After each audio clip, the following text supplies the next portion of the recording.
Jancsó Máténak hívnak, plastikai sebész szakorvos jelöltként volt szerencsém meghívást kapni a Cselekvő és a Kiszolgáltatottakért Alapítvány szervezésében megtörtént bangladesi ikrek szétválasztásáért folyó úgynevezett Operation Freedom orvos technikai jelentőséggel bíró és a magyar orvostörténelem egyik legnagyobb teljesítményének tartott műtéti sorozatban Dakkában. Pataki Gergely barátom hívott meg, akivel gyakorlatilag 2014 óta van szerencsém együtt dolgozni. A Pataki doktor egyik nagy, talán a fiatalok irányába való elköteleződésének a jele, hogy folyamatosan támogatja a fiatal orvostanhallgatókat és rezidenseket, és mindig lehetőséget biztosít bizonyos külföldi példákból tanulva is a fiataloknak, hogy belelássanak a plastikai sebészetbe. Én pedig 2012 óta erre a pályára készültem annak sokrétűsége miatt, úgyhogy nagyon örültem, hogy egyáltalán vele elkezdhettünk dolgozni. Miután ilyen műtét még nem nagyon történt, elképzelted-e plastikai sebészként, hogy olyan dologgal fogsz szembesülni, hogy lesz előtted két nyitott koponya, nincs rajta csont, nincs rajta bőr, hogy ezt le kell fedni sürgősen, mindenféle fertőzések megelőzése miatt? Nagyon sok kérdés vetődött fel a műtét tervezése kapcsán. Amikor először hallottunk az ikrek esetéről, akkor talán a legkevésbé a plastikai sebészeti megoldás jutott mindenkinek az eszébe, holott a legtöbb nagy kiterjedésű tankönyvben külön fejezete van a különböző testrészekkel összekapcsolódott sziámi ikrek szétválasztásának. Ez esetben a fejüknél történt összekapcsolódás kapcsán történő szétválasztást követő bőrpótlás és az azt követő rekonstrukciós sorozat plastikai sebészeti részeként. Az, hogy csupaszon kerül esetleg a koponya, vagy bármilyen ládrészpótlást kell csinálni, ilyen szempontból, hogyha valaki egy nagy interdisziplináris központban dolgozik, ezért ezzel találkozik akár az idegsebészetben, akár a baleseti sebészetben. Itt a gyerekeknek a kora, a szellemi, agyi összekapcsolódásaik, a családi légkör, a kulturális különbségek azok, amik nagyon-nagyon bonyolultá és összetetté tették ezt a kérdést, és azt gondolom, hogy ezért még inkább egy végtelen megtiszteltetés volt ennek az egész történetnek a tagja lenni, és egy nagyon megtisztelő dolog volt, hogy erre a felkérést kaphattunk. Gyakorló édesapaként azt gondolom, hogy a lelki részének a legnagyobb kihívása azt jelentette, hogy a gyermekek szülei a kezünkbe adták a gyerekeiknek a sorsát, és azt mondták, hogy a külföldi országból érkező orvoscsapatnak akkora bizalmat szavaznak, hogy a saját gyerekeik esetleges életük veszélyeztetésével járó műtétjét is a kezünkbe adják. Úgyhogy azt gondolom, hogy azért lesz valaki orvos, hogy ennek a felelősségét megérezze, ehhez felnőjön, és hogyha tudja, akkor mind emberileg, mind szakmailag meghálálja. Ezt így 2 év távlatában sem tudom azt mondani, hogy megléptük ezt a kérdést, mert nyilván akkor mondhatjuk majd, hogy milyen munkát végeztünk, hogyha a ikrek oda jönnek hozzánk, és azt mondják, hogy köszönjük szépen, hogy ezt csináltátok velünk, és ezt az életet biztosítottátok számunkra. De az a fajta kultúrabeli, hitbeli, szemléletbeli különbség, amiket így a két ország és a nemzetközi együttműködés született, azt gondolom, hogy mindenkinek egy egész életre való tanulságot jelentett. Hadd emeljem ki például az én személyes kedvenc történeteimet, egyből 2 ilyen is van. Még a gyerekek intenzív osztályos léte alatt az egyik katolikus hírportál kért imabeli támogatást a gyerekeknek. Ezt a gyerekek édesapja, Rafikul Iszlám, a gyerekek vezetékneve Iszlám, megosztotta a közösségi médiában. Ez egy olyan hitbéli találkozás, ami megmutatta azt, hogyha olyan dologról vagy olyan tettekről van szó, ami embereken segít, gyerekeken segít, családokon segít, akkor nem számítanak a vallási ellentétek. Ugyanehhez kapcsolódik, amikor az ország miniszterasszonya lejött az intenzív osztályra, és angolul elmondott velünk egy üdvözlégy Máriát. Tehát az a fajta tisztelet a másik kultúrája iránt, hogy mindegy, hogy ki, mindegy, hogy milyen háttérrel, de segíteni akar valakin, az mindent felülír. és ez a fajta jó érzés az, ami azóta is körüljárja nálam ezt az egész műtéti sorozatot, meg azt gondolom, hogy az egész orvosi pályámon el fog kísérni, mert nem gyakran történt sem az orvostörténelemben, sem a világtörténetben ilyen szétválasztás. Magyar orvosok meg nagyon ritkán kerültek ennek közelébe, úgyhogy minden kicsi lépés, minden pici fogaskerék, ami ennek a nagy gépezetnek a működéséhez hozzájárult, az igenis fontos volt, és nagyon megtisztelő, hogy én is az egyik ilyen pici fogaskerék lehettem a nagy gépezetben. A 2 éves procedúra alatt mely konkrét feladatokat kaptad, melyik fázisokban vettél részt? A magyarországi plastikai sebészi szakban volt lehetőségem a expander beültetések környékén szakmailag részt venni az ikrek ellátásában, illetve néhány expander töltésben, ami közel 60 volt, tehát korán sem a nagyobb részükben, de néhány alkalommal volt lehetőségem jelen lenni, és az is egy nagyon-nagyon nagy lelki élmény volt, hogy pusztán énekléssel, némi bogyó és babóca nézéssel, meséléssel meg lehet nyugtatni az idegen országban levő gyermekeket, akiknek még néha magyarul is, a magyar 3 éveseknek is nagyon nehéz elmondani, hogy mi fog velük történni és mire kell számítani, nem hogy egy idegen országbeli testvérpárnak. Úgyhogy ezek mind-mind apró morzsái voltak annak a tortának, amit végül Bangladesben szeletelhettünk fel olyan értelemben, hogy mindenki kivette a saját részét ebből a feladatból. Effektív a műtéten ott voltál, és ott mi volt a feladatod? Kint a hosszú, több mint 30 órás műtétben alapvetően a fiataloknak inkább a támogató, szupportív szerep jutott, tehát vagy a több szakvizsgával bíró főorvosok munkáját támogatni, vagy pedig kiegészíteni a többieknek a munkáját, vagy segíteni nekik. Nagyon sok ilyen példát tudok mondani, és azt gondolom, hogy alapvetően az orvosokról mindig könnyebb beszélni, de a szakdolgozók legalább annyira vitték a hátukon ezt az egész csapatmunkát, és így sok évtized vízilabdával a hátam mögött én mindig azt tudom mondani, hogy a csapat a legfontosabb, és a csapat az első, és ennek nagyon fontos csapattagjai voltak ők is, tehát hogyha éppen a Dakkában előkészítendő műtőben történt takarításról volt szó, nagyon szívesen álltunk be és segítettünk a műtősnőknek, ha ők voltak fáradtak, szívesen műszereltünk a kollégáinknak, hogyha a velünk kint lévő műtős szakasszisztens, konyhanyelven műtős fiúnak kellett segíteni, hogy egy kicsit le tudjon pihenni, hogy mi tudjunk egy-két ágybeállítással segíteni az operatőröknek, akkor azt csináltuk. Ha aktívan orvosként vagy szakorvosi előtti tudásnak megfelelően segíteni tudtunk a főorvosoknak, akkor éppen azt csináltuk. Tehát azt gondolom, hogy mindenki a saját szintjén próbálta kivenni a részét. Nagyon sokan azt kérdezték, hogy hogyan tudtunk ennyi ideig fennmaradni a műtét kapcsán. Én mindig azt szoktam mondani, hogy még utána is nagyon nehéz volt lefeküdni, pedig akkor már nagyon sok órája fenn voltunk,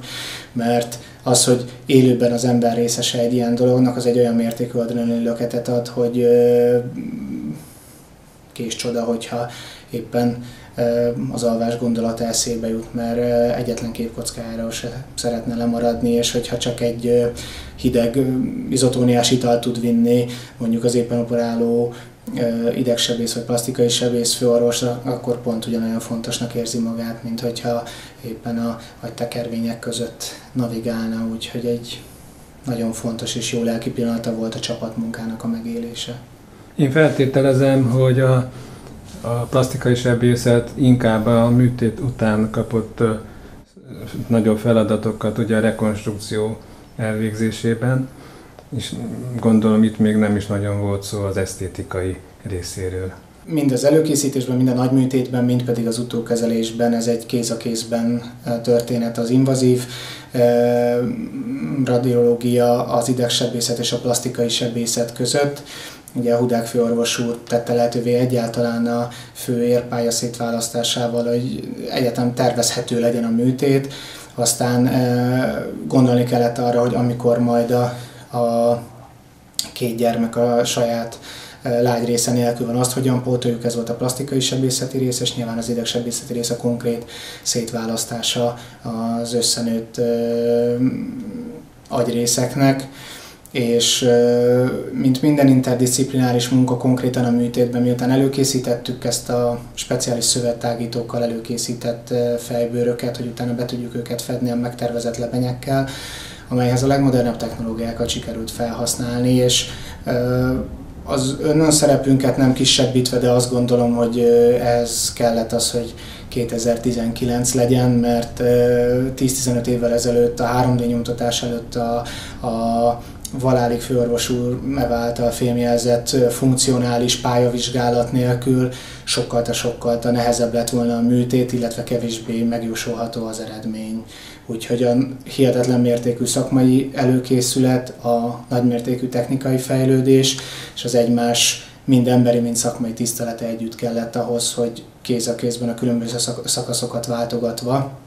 a plastikai sebészet is kivéve a maga részét, de nem kevésbé tisztelve a többiek munkáját, illetve nem felnagyobbítva a saját munkáját, részt vegyen a bőrtágításban, a lebenyek megtervezésében, annak a csupasz csontfelszínek befejezésében. Például minket kértek fel, hogy amikor a mesterséges dúrát, tehát az agyhártyát pótlandó mesterséges anyagot, azt egyik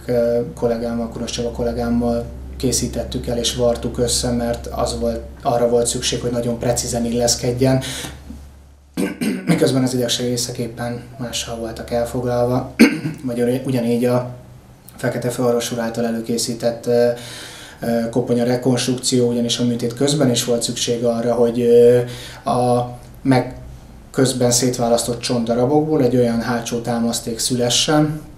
ami aztán megakadályozza, hogy esetleg az agyuk bármilyen irányban elmozduljon, és ehhez nagyon nagy szükség volt az ő plastikai sebész, másrészt traumatológiai jártasságára és a különböző koponyatraumák során szerzett tapasztalatára, illetve az ahhoz való alkalmazkodáshoz, hogy hiába készültünk fel nagyon sok mindenre, nagyon sok forgatókönyvvel, azért műtét közben is számtalan olyan váratlan helyzet történt,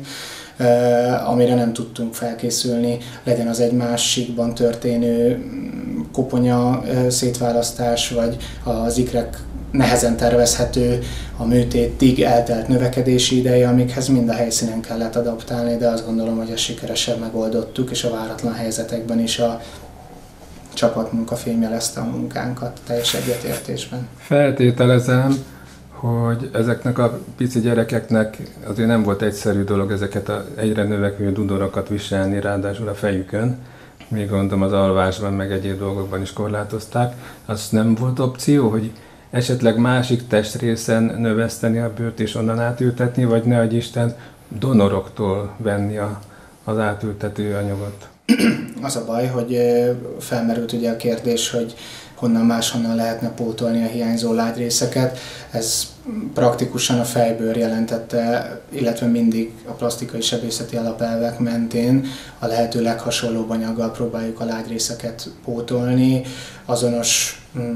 típusú szövettel. Ennek a legkisebb műtéti megterhelő része az volt, hogyha úgynevezett lokális lebenyeket előzetesen feltágítva,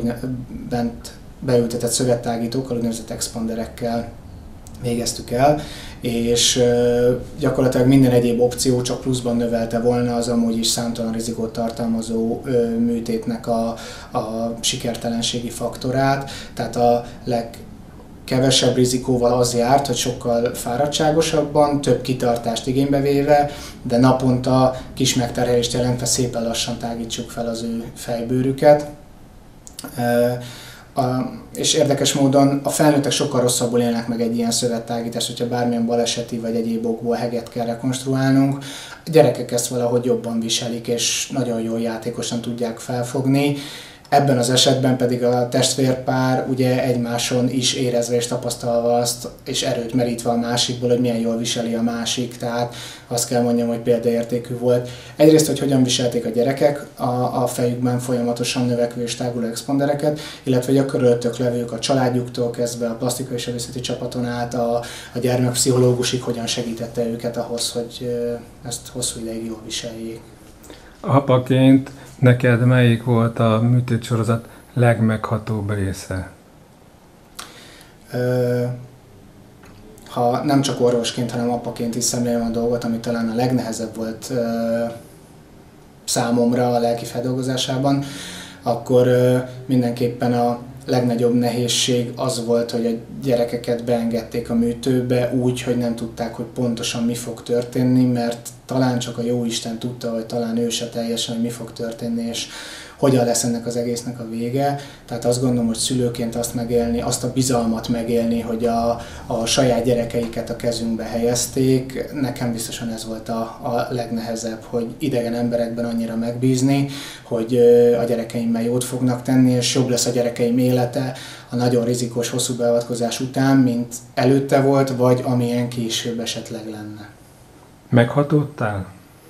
Én azt gondolom, hogy folyamatosan a kinti kollégák is, a bangladesi vendégszeretet az olyan mértékű volt, hogy a repülőgép leszállásának pillanatától kezdve a folyamatos szeretet, ami irányunkba áradt, egy olyan lelki és érzelmi állapotba hozott minket, hogy folyamatosan a föld fölött 10 centivel jártunk, és folyamatosan a család részéről, a helyiek részéről egymástól olyan mértékű szeretetet kaptunk, amit nagyon ritkán tud megtapasztalni az ember. Tehát a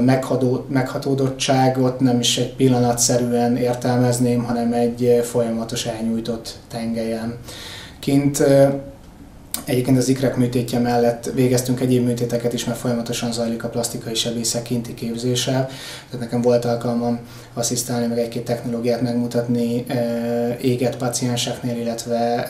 daganatos emlőrekonstrukciót követően is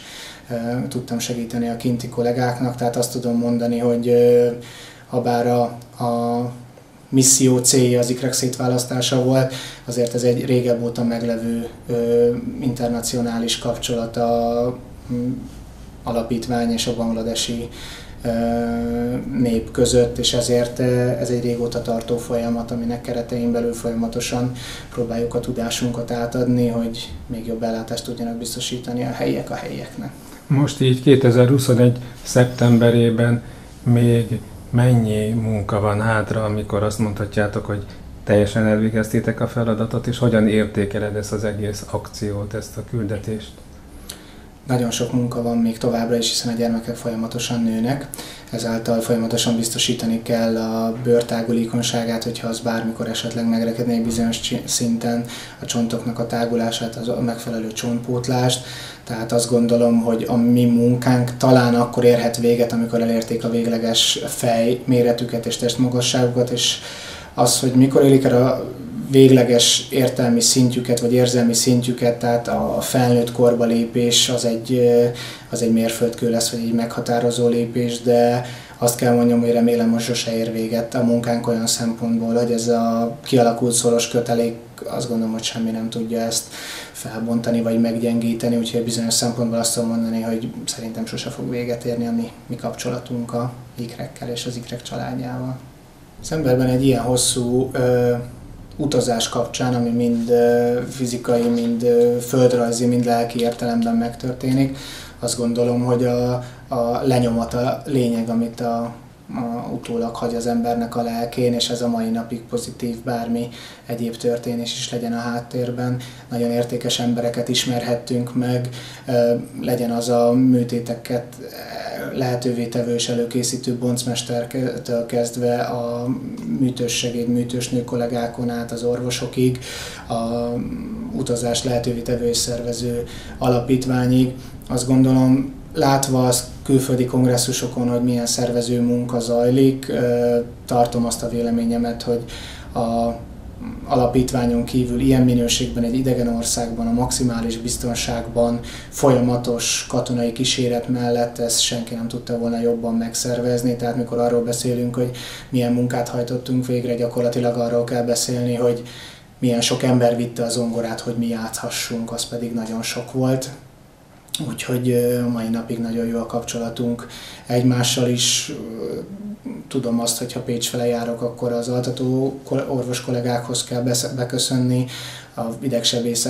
barátainkkal folyamatos az együttműködés a kórházon belül napi szinten. A plasztikai sebészetbe pedig a pataki doktor mindig talál valami olyan új kihívást, amihez érdemes csatlakozni, úgyhogy Ez egy megkezdett kapcsolatnak egy nagy fejezete volt, de nem a lezárása, és azt gondolom, hogy mindenkibe csak a hála lehet, hogy megtapasztalhatta ezt, és egy löketet adott az egész életéhez. Úgyhogy én azt gondolom, hogy az öröm és a hála és a megtiszteltetés érzéseket és szavakat emelném ki az egész túrából, ami bennem megmaradt, vagy amit majd a gyerekeimnek szeretnék mesélni, hogyha ott tartanak, hogy megkérdezzék, hogy pontosan mit itt csináltam Dakkában, amikor nem láttak 2 hétig.